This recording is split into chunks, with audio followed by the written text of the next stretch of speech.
प्यारे बच्चों सत श्री अकाल। मैं रुपिंदरजीत कौर साइंस मिस्ट्रेस सरकारी हाई स्कूल साफूवाला ਜ਼ਿਲ੍ਹਾ ਮੋਗਾ ਤੋਂ। प्यारे बच्चों ਅੱਜ ਅਸੀਂ 7ਵੀਂ ਕਲਾਸ ਦੇ ਪਾਠ 15 ਪ੍ਰਕਾਸ਼ ਦੇ ਸੰਬੰਧਿਤ ਪ੍ਰਸ਼ਨ ਉੱਤਰ ਹੱਲ ਕਰਾਂਗੇ। ਹਾਂਜੀ, ਇਸ ਪਾਠ ਵਿੱਚ ਤੁਸੀਂ ਹੁਣ ਤੱਕ ਪੜ੍ਹ ਚੁੱਕੇ ਹੋ ਕਿ ਪ੍ਰਕਾਸ਼ ਹਮੇਸ਼ਾ ਹੀ ਸਰਲ ਰੇਖਾ ਜਾਂ ਸਿੱਧੀ ਰੇਖਾ ਵਿੱਚ ਚੱਲਦਾ ਹੈ। ਕੋਈ ਵੀ ਪਾਲਿਸ਼ ਕੀਤਾ ਹੋਇਆ ਜਾਂ ਚਮਕਦਾਰ ਤਲ ਦਰਪਣ ਅਖਵਾਉਂਦਾ ਹੈ। ਜਿਹੜਾ ਪ੍ਰਤੀਬਿੰਬ ਪਰਦੇ 'ਤੇ ਪ੍ਰਾਪਤ ਕੀਤਾ ਜਾ ਸਕੇ ਉਸ ਨੂੰ ਵਾਸਤਵਿਕ ਪ੍ਰਤੀਬਿੰਬ ਕਹਿੰਦੇ ਹਨ, ਅਤੇ ਜਿਹੜੇ ਪ੍ਰਤੀਬਿੰਬ ਨੂੰ ਪ੍ਰਾਪਤ ਨਾ ਕੀਤਾ ਜਾ ਸਕੇ ਪਰਦੇ ਦੇ ਉੱਪਰ ਉਸ ਨੂੰ ਆਭਾਸੀ ਪ੍ਰਤੀਬਿੰਬ ਕਹਿੰਦੇ ਹਨ। ਸਮਤਲ ਦਰਪਣ ਦੁਆਰਾ ਬਣਾਇਆ ਗਿਆ ਪ੍ਰਤੀਬਿੰਬ ਹਮੇਸ਼ਾ ਸਿੱਧਾ, ਆਭਾਸੀ ਅਤੇ ਵਸਤੂ ਦੇ ਆਕਾਰ ਦੇ ਬਰਾਬਰ ਬਣਦਾ ਹੈ। ਇਸੇ ਹੀ ਤਰ੍ਹਾਂ ਅਵਤਲ ਦਰਪਣ ਬਾਰੇ, ਔਤਲ ਦਰਪਣ ਬਾਰੇ, ਉੱਤਲ ਲੈਂਜ਼ ਅਤੇ ਅਵਤਲ ਲੈਂਜ਼ ਬਾਰੇ ਵੀ ਪੜ੍ਹ ਚੁੱਕੇ ਹੋ। ਆਓ ਸਭ ਤੋਂ ਪਹਿਲਾਂ ਅਭਿਆਸ ਦੇ ਵਿੱਚ ਖਾਲੀ ਸਥਾਨ ਭਰਦੇ ਹਾਂ। ਜਿਸ ਪ੍ਰਤੀਬਿੰਬ ਨੂੰ ਪਰਦੇ ਉੱਤੇ ਪ੍ਰਾਪਤ ਨਾ ਕੀਤਾ ਜਾ ਸਕੇ ਉਹ ਡੈਸ਼ ਅਖਵਾਉਂਦਾ ਹੈ। ਉੱਤਰ ਹੈ ਆਭਾਸੀ ਪ੍ਰਤੀਬਿੰਬ। ਜੇ ਪ੍ਰਤੀਬਿੰਬ ਹਮੇਸ਼ਾ ਆਭਾਸੀ ਅਤੇ ਆਕਾਰ ਵਿੱਚ ਛੋਟਾ ਹੋਵੇ ਤਾਂ ਇਹ ਕਿਸੇ ਉੱਤਲ ਡੈਸ਼ ਦੁਆਰਾ ਬਣਿਆ ਹੋਵੇਗਾ। ਦਰਪਣ। ਉੱਤਰ ਹੈ ਦਰਪਣ। ਜਿਸ ਪ੍ਰਤੀਬਿੰਬ ਨੂੰ ਪਰਦੇ ਉੱਤੇ ਪ੍ਰਾਪਤ ਕੀਤਾ ਜਾ ਸਕੇ ਉਹ ਡੈਸ਼ ਪ੍ਰਤੀਬਿੰਬ ਅਖਵਾਉਂਦਾ ਹੈ। ਇਸ ਦਾ ਉੱਤਰ ਹੈ ਵਾਸਤਵਿਕ ਪ੍ਰਤੀਬਿੰਬ। ਇਸ ਤੋਂ ਅਗਲਾ ਭਾਗ, ਅਵਤਲ ਡੈਸ਼ ਦੁਆਰਾ ਬਣਾਇਆ ਗਿਆ ਪ੍ਰਤੀਬਿੰਬ ਪਰਦੇ ਉੱਤੇ ਪ੍ਰਾਪਤ ਨਹੀਂ ਕੀਤਾ ਜਾ ਸਕਦਾ। ਇਸ ਦਾ ਸਹੀ ਉੱਤਰ ਹੈ ਦਰਪਣ। ਇਸ ਦਾ ਸਹੀ ਉੱਤਰ ਹੈ ਦਰਪਣ। ਹਾਂਜੀ, ਇੱਥੋਂ ਤੱਕ ਤੁਸੀਂ ਸਮਝ ਚੁੱਕੇ ਹੋ ਕਿ ਆਭਾਸੀ ਪ੍ਰਤੀਬਿੰਬ ਕੀ ਹੁੰਦਾ ਹੈ ਅਤੇ ਵਾਸਤਵਿਕ ਪ੍ਰਤੀਬਿੰਬ ਕੀ ਹੁੰਦਾ ਹੈ। ਹਾਂਜੀ, ਇਸੇ ਤਰ੍ਹਾਂ ਉੱਤਲ ਦਰਪਣ ਦੁਆਰਾ ਬਣਾਇਆ ਗਿਆ ਪ੍ਰਤੀਬਿੰਬ ਹਮੇਸ਼ਾ ਆਭਾਸੀ ਅਤੇ ਆਕਾਰ ਵਿੱਚ ਛੋਟਾ ਹੁੰਦਾ ਹੈ, ਅਤੇ ਅਵਤਲ ਦਰਪਣ ਦੁਆਰਾ ਬਣਾਇਆ ਗਿਆ ਪ੍ਰਤੀਬਿੰਬ ਵਾਸਤਵਿਕ ਅਤੇ ਉਲਟਾ ਪ੍ਰਤੀਬਿੰਬ ਹੁੰਦਾ ਹੈ। ਪਿਆਰੇ ਬੱਚਿਓ, ਆਓ ਹੁਣ ਹੇਠ ਲਿਖੇ ਕਥਨਾਂ ਵਿੱਚੋਂ ਠੀਕ ਅਤੇ ਗਲਤ ਕਥਨ ਚੁਣਦੇ ਹਾਂ। ਸਭ ਤੋਂ ਪਹਿਲਾਂ ਅਸੀਂ ਉੱਤਲ ਦਰਪਣ ਜਾਂ ਨਾਲ ਵੱਡਦਰਸ਼ਿਤ ਅਤੇ ਸਿੱਧਾ ਪ੍ਰਤੀਬਿੰਬ ਪ੍ਰਾਪਤ ਕਰ ਸਕਦੇ ਹਾਂ। ਇਹ ਕਥਨ ਗਲਤ ਹੈ। ਇਹ ਕਥਨ ਗਲਤ ਹੈ। ਅਵਤਲ ਲੈਂਜ਼ ਹਮੇਸ਼ਾ ਆਭਾਸੀ ਪ੍ਰਤੀਬਿੰਬ ਬਣਾਉਂਦਾ ਹੈ। ਇਹ ਕਥਨ ਠੀਕ ਹੈ। ਈੜੀ ਭਾਗ, ਅਵਤਲ ਦਰਪਣ ਤੋਂ ਅਸੀਂ ਵਾਸਤਵਿਕ, ਵੱਡਦਰਸ਼ਿਤ ਅਤੇ ਉਲਟਾ ਪ੍ਰਤੀਬਿੰਬ ਪ੍ਰਾਪਤ ਕਰ ਸਕਦੇ ਹਾਂ। ਇਹ ਕਥਨ ਠੀਕ ਹੈ। ਸੱਸਾ ਭਾਗ, ਵਾਸਤਵਿਕ ਪ੍ਰਤੀਬਿੰਬ ਨੂੰ ਪਰਦੇ ਉੱਤੇ ਪ੍ਰਾਪਤ ਨਹੀਂ ਕੀਤਾ ਜਾ ਸਕਦਾ। ਇਹ ਕਥਨ ਗਲਤ ਹੈ। ਇਸ ਤੋਂ ਅਗਲਾ ਭਾਗ, ਹਾਹਾ ਭਾਗ, ਅਵਤਲ ਦਰਪਣ ਹਮੇਸ਼ਾ ਵਾਸਤਵਿਕ ਪ੍ਰਤੀਬਿੰਬ ਬਣਾਉਂਦਾ ਹੈ। ਇਹ ਕਥਨ ਠੀਕ ਹੈ। ਇਹ ਕਥਨ। ਆਓ ਹੁਣ ਜਿਹੜੇ ਕਥਨ ਗਲਤ ਹਨ ਉਹਨਾਂ ਨੂੰ ਸਹੀ ਕਰਕੇ ਸਮਝ ਲਈਏ। ਪਹਿਲਾ ਊੜਾ ਭਾਗ ਜਿਵੇਂ ਗਲਤ ਹੈ, ਤੁਹਾਨੂੰ ਪਤਾ ਹੋਣਾ ਚਾਹੀਦਾ ਹੈ ਕਿ ਉੱਤਲ ਦਰਪਣ ਦੁਆਰਾ ਬਣਿਆ ਪ੍ਰਤੀਬਿੰਬ ਸਿੱਧਾ, ਆਭਾਸੀ ਅਤੇ ਆਕਾਰ ਵਿੱਚ ਬਿੰਬ ਜਾਂ ਵਸਤੂ ਨਾਲੋਂ ਛੋਟਾ ਹੁੰਦਾ ਹੈ। ਇਸੇ ਹੀ ਤਰ੍ਹਾਂ ਸੱਸਾ ਭਾਗ ਦੇਖੋ ਧਿਆਨ ਨਾਲ, ਵਾਸਤਵਿਕ ਪ੍ਰਤੀਬਿੰਬ ਨੂੰ ਪਰਦੇ ਉੱਤੇ ਪ੍ਰਾਪਤ ਕੀਤਾ ਜਾ ਸਕਦਾ ਹੈ। ਵਾਸਤਵਿਕ ਪ੍ਰਤੀਬਿੰਬ ਨੂੰ ਪਰਦੇ ਉੱਪਰ ਪ੍ਰਾਪਤ ਕੀਤਾ ਜਾ ਸਕਦਾ ਹੈ। ਬੱਚਿਓ, ਆਓ ਅਗਲਾ ਪ੍ਰਸ਼ਨ ਕਰਦੇ ਹਾਂ। ਕਾਲਮ A ਵਿੱਚ ਦਿੱਤੇ ਗਏ ਸ਼ਬਦਾਂ ਦਾ ਮਿਲਾਨ ਕਾਲਮ B ਦੇ ਨਾਲ ਇੱਕ ਜਾਂ ਵੱਧ ਕਥਨਾਂ ਨਾਲ ਕਰਦੇ ਹਾਂ। ਕਾਲਮ A ਦਾ ਪਹਿਲਾ ਸ਼ਬਦ ਹੈ ਸਮਤਲ ਦਰਪਣ। ਬੱਚਿਓ, ਇਹ ਕਾਲਮ B ਦੇ ਪੰਜਵੇਂ ਕਥਨ ਈੜੀ ਭਾਗ ਦੇ ਨਾਲ ਮਿਲਾਨ ਇਸ ਦਾ ਹੁੰਦਾ ਹੈ। ਸਿੱਧਾ ਅਤੇ ਬਿੰਬ ਜਾਂ ਵਸਤੂ ਦੇ ਆਕਾਰ ਦਾ ਪ੍ਰਤੀਬਿੰਬ ਬਣਾਉਂਦਾ ਹੈ। ਕਾਲਮ A ਦਾ ਦੂਜਾ ਸ਼ਬਦ ਉੱਤਲ ਦਰਪਣ। ਬੱਚਿਓ, ਇਹ ਕਾਲਮ B ਦੇ B ਭਾਗ ਦੇ ਨਾਲ ਮਿਲਾਨ ਕਰਦਾ ਹੈ।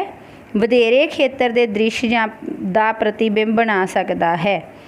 ਈੜੀ ਭਾਗ, ਕਾਲਮ A ਦਾ ਉੱਤਲ ਲੈਂਜ਼। ਬੱਚਿਓ, ਇਹ ਕਾਲਮ B ਦੇ A ਅਤੇ D ਪਹਿਲੇ ਅਤੇ ਚੌਥੇ ਕਥਨ ਦੇ ਨਾਲ ਮਿਲਾਨ ਕਰਦਾ ਹੈ। ਵੱਡਦਰਸ਼ੀ ਲੈਂਜ਼ ਵਾਂਗ ਵਰਤਿਆ ਜਾਂਦਾ ਹੈ। ਉਲਟਾ ਅਤੇ ਵੱਡਦਰਸ਼ਿਤ ਪ੍ਰਤੀਬਿੰਬ ਬਣਾ ਸਕਦਾ ਹੈ। ਕਾਲਮ ਏ ਦਾ ਚੌਥਾ ਸ਼ਬਦ ਸੱਸਾ ਭਾਗ ਅਵਤਲ ਦਰਪਣ, ਇਹ ਕਾਲਮ ਬੀ ਦੇ ਸੀ ਭਾਗ ਦੇ ਨਾਲ ਮੈਚ ਕਰਦਾ ਹੈ। ਦੰਦਾਂ ਦੇ ਡਾਕਟਰ ਦੰਦਾਂ ਦਾ ਵਡਦਰਸ਼ਿਤ ਪ੍ਰਤੀਬਿੰਬ ਵੇਖਣ ਲਈ ਇਸ ਦੀ ਵਰਤੋਂ ਕਰਦੇ ਹਨ। ਕਾਲਮ ਏ ਦਾ ਹਾਹਾ ਭਾਗ ਅਵਤਲ ਲੈਂਸ ਕਾਲਮ ਬੀ ਦੇ ਐਫ ਭਾਗ ਨਾਲ ਮਿਲਾਨ ਕਰਦਾ ਹੈ। ਹੁਣ ਜੇਕਰ ਅਸੀਂ ਕਾਲਮ ਏ ਅਤੇ ਕਾਲਮ ਬੀ ਦੇ ਸ਼ਬਦਾਂ ਨੂੰ ਇਕੱਠਾ ਇੱਕ ਕਥਨ ਬਣਾ ਕੇ ਪੜ੍ਹੀਏ ਤਾਂ ਦੇਖੋ, ਊੜਾ ਭਾਗ ਸਮਤਲ ਦਰਪਣ ਈੜੀ ਭਾਗ ਦੇ ਨਾਲ ਸਿੱਧਾ ਅਤੇ ਬਿੰਬ ਜਾਂ ਵਸਤੂ ਦੇ ਆਕਾਰ ਦਾ ਪ੍ਰਤੀਬਿੰਬ ਬਣਾਉਂਦਾ ਹੈ। ਉੱਤਲ ਦਰਪਣ ਐੜਾ ਭਾਗ ਵਧੇਰੇ ਖੇਤਰ ਦੇ ਦ੍ਰਿਸ਼ ਦਾ ਪ੍ਰਤੀਬਿੰਬ ਬਣਾ ਸਕਦਾ ਹੈ। ਇਸੇ ਹੀ ਤਰ੍ਹਾਂ ਈੜੀ ਭਾਗ ਉੱਤਲ ਲੈਂਸ, ਇਸ ਦਾ ਪਹਿਲਾ ਮਿਲਾਨ ਹੈ ਏ ਦੇ ਨਾਲ, ਵਡਦਰਸ਼ੀ ਲੈਂਸ ਵਾਂਗ ਵਰਤਿਆ ਜਾਂਦਾ ਹੈ। ਅਤੇ ਇਸ ਦਾ ਦੂਜਾ ਕਥਨ ਜਿਹੜਾ ਇਸ ਨਾਲ ਮਿਲਾਨ ਹੁੰਦਾ ਹੈ ਉਹ ਹੈ ਡੀ ਭਾਗ ਉਲਟਾ ਅਤੇ ਵਡਦਰਸ਼ਿਤ ਪ੍ਰਤੀਬਿੰਬ ਬਣਾ ਸਕਦਾ ਹੈ। ਸੱਸਾ ਭਾਗ ਅਵਤਲ ਦਰਪਣ ਸੀ ਭਾਗ ਦੇ ਨਾਲ ਇਸ ਦਾ ਮਿਲਾਨ ਹੈ ਦੰਦਾਂ ਦੇ ਡਾਕਟਰ ਦੰਦਾਂ ਦਾ ਵਡਦਰਸ਼ਿਤ ਪ੍ਰਤੀਬਿੰਬ ਵੇਖਣ ਲਈ ਵਰਤਦੇ ਹਨ। ਅਤੇ ਹਾਹਾ ਭਾਗ ਅਵਤਲ ਲੈਂਸ ਐਫ ਦੇ ਨਾਲ ਸਿੱਧਾ ਅਤੇ ਬਿੰਬ ਜਾਂ ਵਸਤੂ ਦੇ ਆਕਾਰ ਨਾਲੋਂ ਛੋਟਾ ਪ੍ਰਤੀਬਿੰਬ ਬਣਾਉਂਦਾ ਹੈ। ਹਾਂਜੀ ਪਿਆਰੇ ਬੱਚਿਓ, ਆਓ ਅੱਗੇ ਪ੍ਰਸ਼ਨ ਉੱਤਰ ਕਰਦੇ ਹਾਂ। ਪਹਿਲਾ ਪ੍ਰਸ਼ਨ ਹੈ, ਸਮਤਲ ਦਰਪਣ ਦੁਆਰਾ ਬਣੇ ਪ੍ਰਤੀਬਿੰਬ ਦੇ ਗੁਣ ਲਿਖੋ। ਇਸ ਦਾ ਪਹਿਲਾ ਗੁਣ ਹੈ ਪ੍ਰਤੀਬਿੰਬ ਹਮੇਸ਼ਾ ਸਿੱਧਾ ਬਣਦਾ ਹੈ। ਦੂਜਾ, ਇਹ ਆਭਾਸੀ ਹੁੰਦਾ ਹੈ, ਇਸ ਨੂੰ ਪਰਦੇ 'ਤੇ ਨਹੀਂ ਪ੍ਰਾਪਤ ਕੀਤਾ ਜਾ ਸਕਦਾ। ਤੀਜਾ, ਇਹ ਹਮੇਸ਼ਾ ਵਸਤੂ ਦੇ ਆਕਾਰ ਦੇ ਬਰਾਬਰ ਦਾ ਹੁੰਦਾ ਹੈ। ਇਹ ਪਾਸੇ ਦਾ ਉਲਟਾ ਹੁੰਦਾ ਹੈ, ਭਾਵ ਵਸਤੂ ਦਾ ਖੱਬਾ ਪਾਸਾ ਪ੍ਰਤੀਬਿੰਬ ਦੇ ਸੱਜੇ ਪਾਸੇ ਵਜੋਂ ਅਤੇ ਵਸਤੂ ਦਾ ਸੱਜਾ ਪਾਸਾ ਪ੍ਰਤੀਬਿੰਬ ਦੇ ਖੱਬੇ ਪਾਸੇ ਵਜੋਂ ਦਿਖਾਈ ਦਿੰਦਾ ਹੈ। ਇਹ ਤੁਸੀਂ ਚਿੱਤਰ ਵਿੱਚ ਵੀ ਦੇਖ ਸਕਦੇ ਹੋ ਨਾਲ। ਇਸ ਤੋਂ ਅਗਲਾ ਪ੍ਰਸ਼ਨ ਹੈ, ਅੰਗਰੇਜ਼ੀ ਜਾਂ ਕੋਈ ਹੋਰ ਭਾਸ਼ਾ ਜਿਸ ਦਾ ਤੁਹਾਨੂੰ ਗਿਆਨ ਹੈ ਦੀ ਵਰਣਮਾਲਾ ਦੇ ਉਹਨਾਂ ਅੱਖਰਾਂ ਦਾ ਪਤਾ ਲਗਾਓ ਜਿਨ੍ਹਾਂ ਦੇ ਸਮਤਲ ਦਰਪਣ ਵਿੱਚ ਬਣੇ ਪ੍ਰਤੀਬਿੰਬ ਬਿਲਕੁਲ ਅੱਖਰਾਂ ਵਰਗੇ ਲੱਗਦੇ ਹਨ। ਆਪਣੇ ਨਤੀਜਿਆਂ ਦੀ ਵਿਆਖਿਆ ਕਰੋ। ਪਿਆਰੇ ਬੱਚਿਓ, ਇੱਥੇ ਉੱਤਰ ਦੇ ਨਾਲ ਤੁਹਾਨੂੰ ਇੱਕ ਚਿੱਤਰ ਵੀ ਦਿਖਾਇਆ ਗਿਆ ਹੈ ਜਿਸ ਵਿੱਚ ਅੰਗਰੇਜ਼ੀ ਵਰਣਮਾਲਾ ਦੇ ਕੁਝ ਅੱਖਰ A, H, I, M, O, T, U, V, W, X, Y ਦਿਖਾਏ ਗਏ ਹਨ ਜੋ ਕਿ ਦਰਪਣ ਦੇ ਵਿੱਚ ਵੀ ਸੇਮ ਅੱਖਰਾਂ ਵਰਗੇ ਹੀ ਲੱਗ ਰਹੇ ਹਨ। ਇਹਨਾਂ ਦਾ ਇਹ ਅੱਖਰ ਬਿਲਕੁਲ ਆਪਣੇ ਪ੍ਰਤੀਬਿੰਬ ਵਰਗੇ ਹੀ ਦਿਖਾਈ ਦਿੰਦੇ ਹਨ। ਇਹਨਾਂ ਦੇ ਪ੍ਰਤੀਬਿੰਬ ਦਾ ਆਕਾਰ ਜਾਂ ਕਿਸੇ ਵੀ ਤਰ੍ਹਾਂ ਦਾ ਕੋਈ ਬਦਲਾਵ ਨਹੀਂ ਹੁੰਦਾ ਹੈ। ਇਹ ਅੱਖਰ ਨੋਟ ਕਰੋ। ਆਓ ਅਗਲਾ ਪ੍ਰਸ਼ਨ ਕਰਦੇ ਹਾਂ, ਆਭਾਸੀ ਪ੍ਰਤੀਬਿੰਬ ਕੀ ਹੁੰਦਾ ਹੈ? ਕੋਈ ਅਜਿਹੀ ਸਥਿਤੀ ਦੱਸੋ ਜਿੱਥੇ ਆਭਾਸੀ ਪ੍ਰਤੀਬਿੰਬ ਬਣਦਾ ਹੈ। ਇਸ ਦਾ ਉੱਤਰ ਹੈ, ਜਿਸ ਪ੍ਰਤੀਬਿੰਬ ਨੂੰ ਪਰਦੇ ਉੱਤੇ ਨਾ ਲਿਆ ਜਾ ਸਕੇ ਉਸ ਨੂੰ ਆਭਾਸੀ ਪ੍ਰਤੀਬਿੰਬ ਕਹਿੰਦੇ ਹਨ। ਚਿੱਤਰ ਵਿੱਚ ਦਿਖਾਏ ਅਨੁਸਾਰ ਇੱਕ ਸਮਤਲ ਦਰਪਣ ਦੇ ਸਾਹਮਣੇ ਇੱਕ ਜਲਦੀ ਹੋਈ ਮੋਮਬੱਤੀ ਦੀ ਲਾਟ ਨੂੰ ਦਰਪਣ ਵਿੱਚ ਦੇਖਣ ਦੀ ਕੋਸ਼ਿਸ਼ ਕਰੋ। ਇੰਜ ਲੱਗਦਾ ਹੈ ਜਿਵੇਂ ਕਿ ਕਿਸੇ ਪ੍ਰਕਾਰ ਦੀ ਇੱਕ ਮੋਮਬੱਤੀ ਦਰਪਣ ਦੇ ਪਿੱਛੇ ਰੱਖੀ ਪ੍ਰਤੀਤ ਹੁੰਦੀ ਹੈ। ਦਰਪਣ ਦੁਆਰਾ ਬਣਾਇਆ ਗਿਆ ਆਭਾਸੀ ਪ੍ਰਤੀਬਿੰਬ ਹੈ। ਉੱਤਲ ਅਤੇ ਅਵਤਲ ਲੈਂਸਾਂ ਵਿੱਚ ਅੰਤਰ ਲਿਖੋ। ਅਗਲਾ ਪ੍ਰਸ਼ਨ ਹੈ, ਉੱਤਲ ਅਤੇ ਅਵਤਲ ਲੈਂਸਾਂ ਵਿੱਚ ਅੰਤਰ। ਉੱਤਲ ਲੈਂਸ ਵਾਸਤਵਿਕ ਅਤੇ ਉਲਟਾ ਪ੍ਰਤੀਬਿੰਬ ਬਣਾਉਂਦਾ ਹੈ ਜਦੋਂ ਕਿ ਅਵਤਲ ਲੈਂਸ ਆਭਾਸੀ ਅਤੇ ਸਿੱਧਾ ਪ੍ਰਤੀਬਿੰਬ ਬਣਾਉਂਦਾ ਹੈ। ਉੱਤਲ ਲੈਂਸ ਦੁਆਰਾ ਬਣਾਏ ਗਏ ਪ੍ਰਤੀਬਿੰਬ ਦਾ ਆਕਾਰ ਬਹੁਤ ਵੱਡਾ ਹੁੰਦਾ ਹੈ, ਇਸ ਲਈ ਇਸ ਨੂੰ ਵਡਦਰਸ਼ੀ ਲੈਂਸ ਕਹਿੰਦੇ ਹਨ। ਅਵਤਲ ਲੈਂਸ ਦੁਆਰਾ ਬਣਾਏ ਪ੍ਰਤੀਬਿੰਬ ਦਾ ਆਕਾਰ ਵਸਤੂ ਦੇ ਆਕਾਰ ਤੋਂ ਛੋਟਾ ਬਣਦਾ ਹੈ। ਅਗਲਾ ਪ੍ਰਸ਼ਨ ਹੈ, ਉੱਤਲ ਅਤੇ ਅਵਤਲ ਦਰਪਣਾਂ ਦਾ ਇੱਕ ਉਪਯੋਗ ਲਿਖੋ। ਉੱਤਲ ਦਰਪਣ ਦੀ ਵਰਤੋਂ ਆਵਾਜਾਈ ਦੇ ਸਾਧਨਾਂ ਵਿੱਚ ਪਿੱਛੇ ਵਾਲੇ ਆਲੇ ਦੁਆਲੇ ਦੇ ਵਾਹਨਾਂ ਨੂੰ ਵੇਖਣ ਲਈ ਕੀਤੀ ਜਾਂਦੀ ਹੈ। ਅਵਤਲ ਦਰਪਣ ਦੀ ਵਰਤੋਂ ਦੰਦਾਂ ਦੇ ਡਾਕਟਰਾਂ ਦੁਆਰਾ ਕੀਤੀ ਜਾਂਦੀ ਹੈ। ਹਾਂਜੀ ਪਿਆਰੇ ਬੱਚਿਓ, ਅਗਲਾ ਪ੍ਰਸ਼ਨ ਨੰਬਰ 9 ਹੈ, किस तरह का दर्पण वास्तविक प्रतिबिंब बना सकता है? किस तरह का दर्पण वास्तविक प्रतिबिंब बना सकता है? इसका उत्तर है अवतल दर्पण। अवतल दर्पण वास्तविक प्रतिबिंब बना सकता है। प्रश्न नंबर 10, किस तरह का लेंस हमेशा आभासी प्रतिबिंब बनाता है? किस तरह का लेंस हमेशा आभासी प्रतिबिंब बनाता है? इसका उत्तर है अवतल लेंस हमेशा आभासी प्रतिबिंब बनाता है। अवतल लेंस हमेशा आभासी प्रतिबिंब बनाता है। सो इस तो बाद बच्चों जिहड़े प्रश्न करन जा रहे हैं आपां ਉਹਦੇ ਵਿੱਚ ਤੁਹਾਨੂੰ ਹਰੇਕ ਪ੍ਰਸ਼ਨ ਦੇ ਨਾਲ 4 ਵਿਕਲਪ ਦਿੱਤੇ ਗਏ ਹਨ ਤੇ ਤੁਸੀਂ ਉਹਨਾਂ 4 ਵਿਕਲਪਾਂ ਵਿੱਚੋਂ ਉੱਤਰ ਦੇ ਰੂਪ ਵਿੱਚ ਇੱਕ ਸਹੀ ਵਿਕਲਪ ਚੁਣਨਾ ਹੈ। ਸੋ ਆਓ ਇਹ ਸਹੀ ਵਿਕਲਪ ਚੁਣਨ ਵਾਲਾ ਪਹਿਲਾ ਪ੍ਰਸ਼ਨ ਪੜ੍ਹਦੇ ਹਾਂ। ਵਸਤੂ ਤੋਂ ਵੱਡੇ ਆਕਾਰ ਦਾ ਪ੍ਰਤੀਬਿੰਬ ਬਣਾਇਆ ਜਾ ਸਕਦਾ ਹੈ।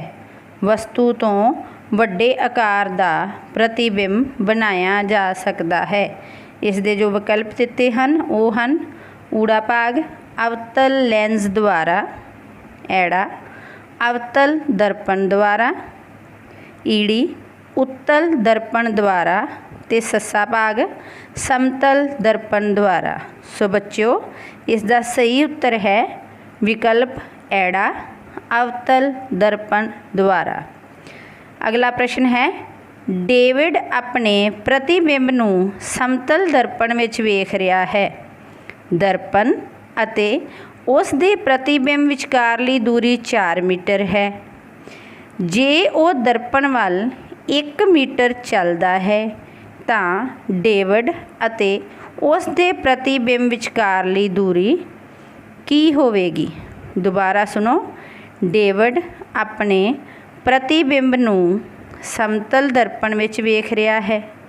दर्पण अते उस दे प्रतिबिंब विचकारली दूरी 4 मीटर है।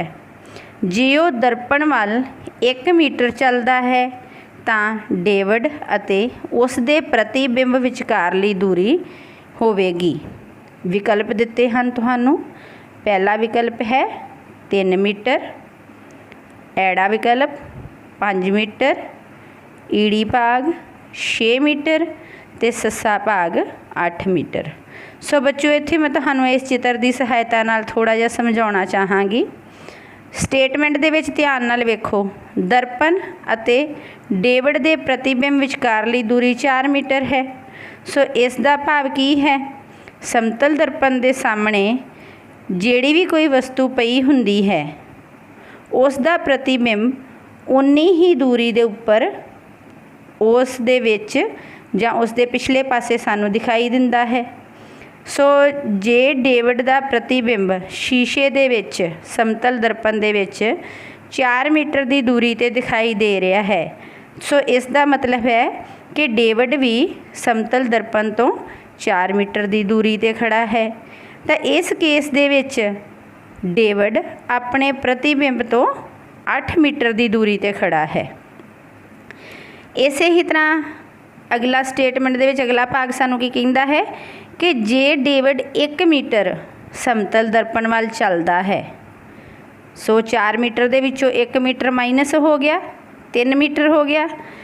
डेविड समतल दर्पण वाले पासे 1 मीटर चलिया तो उसका प्रतिबिंब भी समतल दर्पण वाल 1 मीटर आ जाएगा। सो डेविड की समतल दर्पण तो दूरी 3 मीटर है तो दर्पण तो उसके प्रतिबिंब की दूरी भी 3 मीटर ही होगी। सो डेविड अपने प्रतिबिंब तो कितनी दूरी ते है? 6 मीटर। 3 + 3 6 मीटर की दूरी ते। सो साडा सही विकल्प है ईड़ी 6 मीटर। हाँ जी बच्चों, इस तो अगे सही विकल्प चुनने वाला प्रश्न है साडे कोले।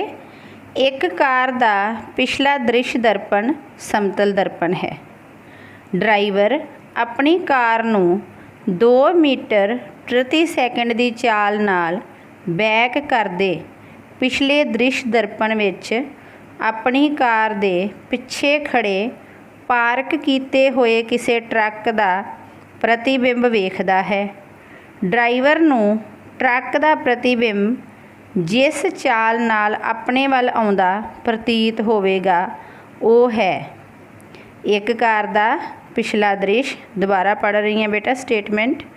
ਇੱਕ ਕਾਰ ਦਾ ਪਿਛਲਾ ਦ੍ਰਿਸ਼ ਦਰਪਣ ਸਮਤਲ ਦਰਪਣ ਹੈ।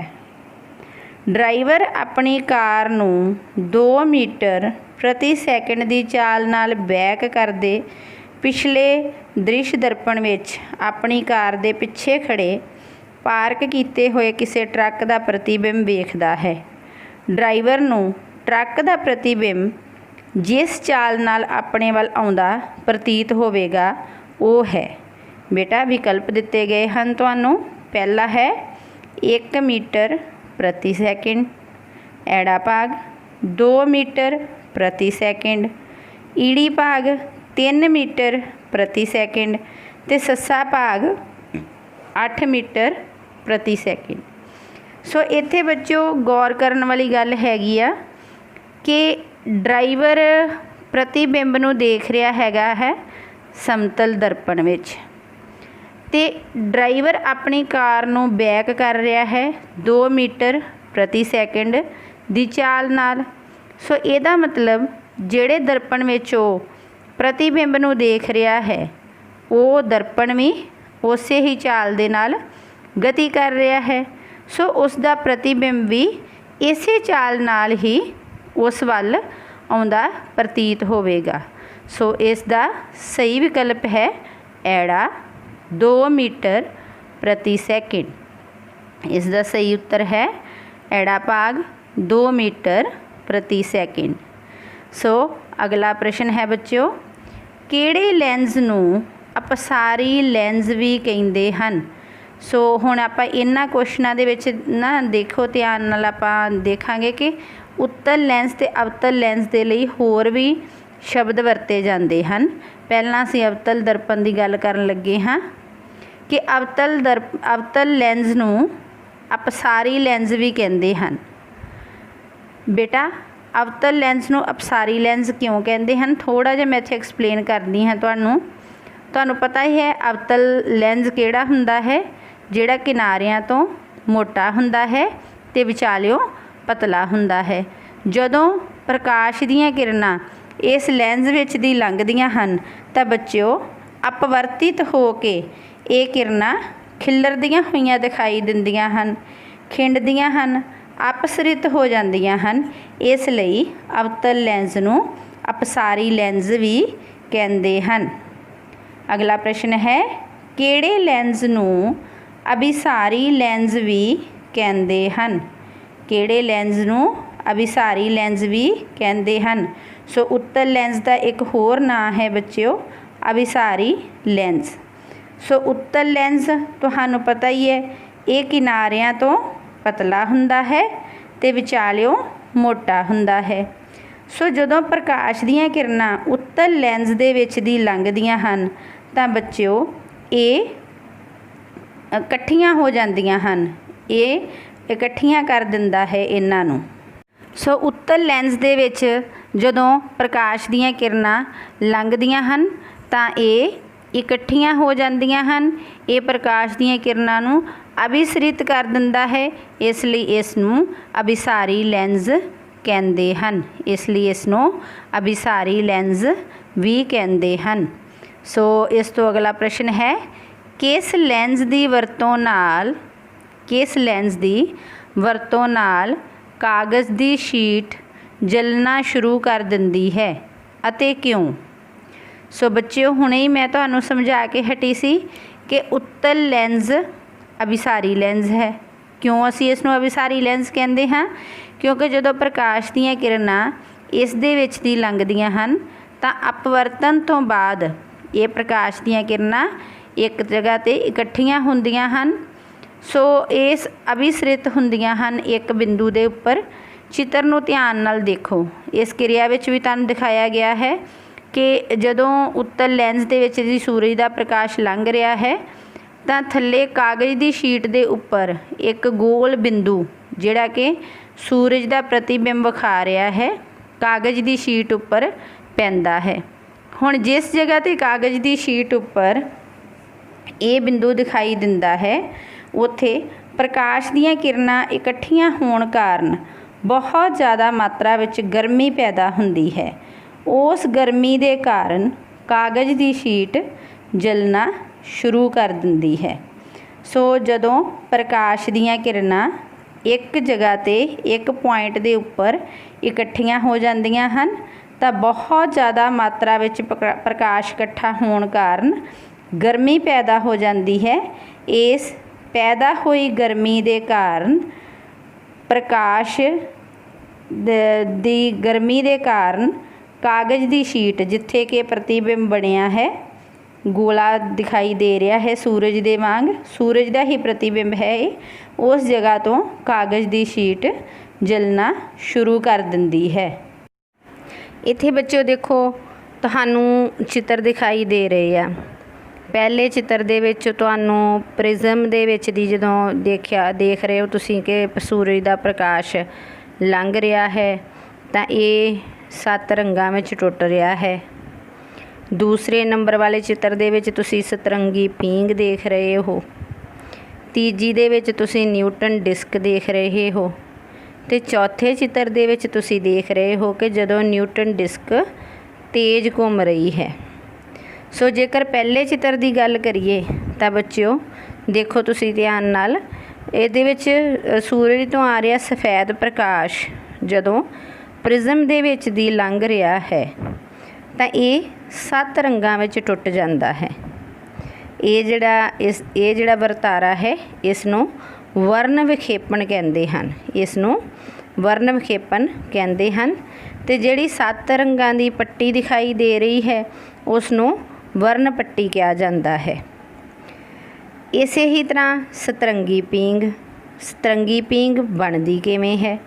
सतरंगी पींग वरखा तो एकदम सानू दिखाई दिंदी है जदों सूरज थोड़ा नीवा हो चुका हुंदा है ते सूरज वाले पासे असी पिठ करके उस तो आपोजिट साइड ते जदों असी देखांगे तां सानू एक आसमान दे विच आर्क शेप एक सानू पींग दिखाई देऊगी 7 रंगां दे विच बनी हुई।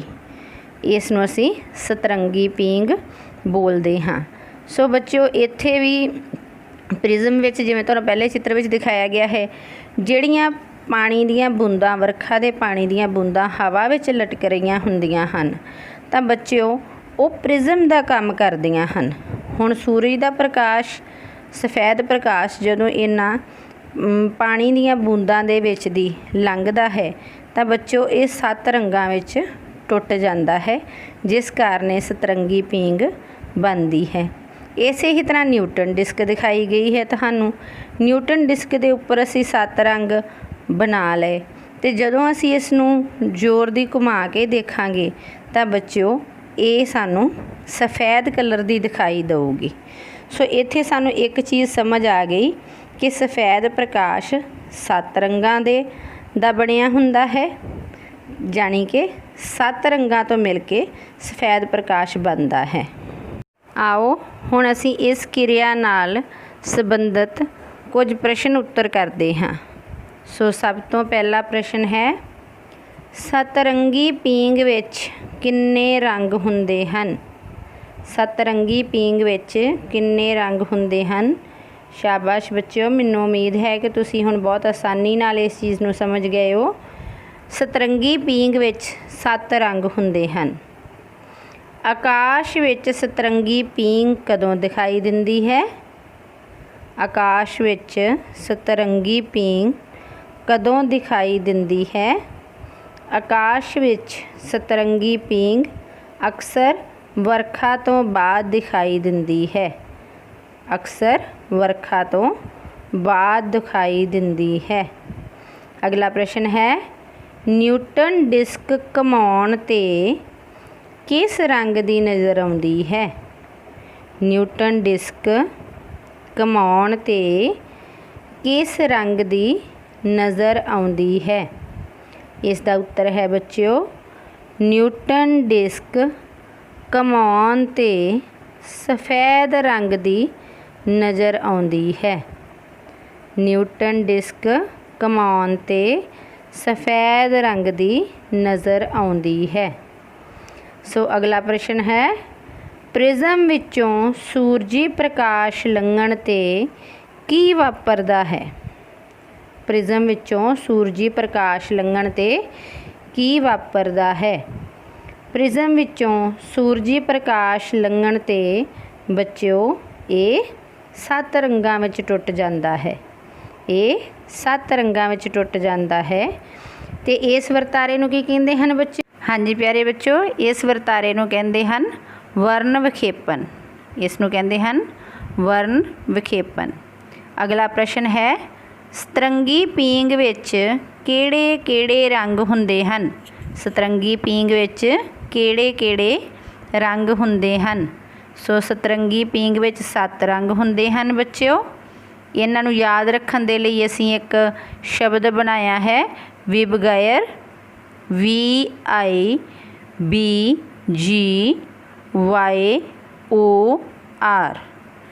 V ਫॉर ਵਾਇਲਟ ਮਤਲਬ ਬੈਂਗਣੀ, ਬੈਂਗਣੀ ਰੰਗ। ਉਸ ਤੋਂ ਬਾਅਦ ਅਗਲਾ ਰੰਗ ਆਉਂਦਾ ਹੈ ਇੰਡੀਗੋ, ਜਾਮਨੀ ਰੰਗ। ਫਿਰ blue, Neela. G for green, ਹਰਾ। Y ਯੈਲੋ, ਪੀਲਾ। ਇਸ ਤੋਂ ਬਾਅਦ ਔਰੇਂਜ, ਸੰਤਰੀ। ਅਤੇ ਇਸ ਤੋਂ ਬਾਅਦ ਆਉਂਦਾ ਹੈ ਬੱਚਿਓ ਲਾਲ ਰੰਗ, ਰੈੱਡ ਕਲਰ।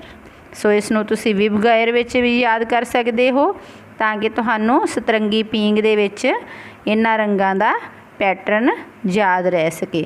ਸੋ ਸਤਰੰਗੀ ਪੀਂਘ ਇਹਨਾਂ 7 ਰੰਗਾਂ ਤੋਂ ਬਣੀ ਹੁੰਦੀ ਹੈ।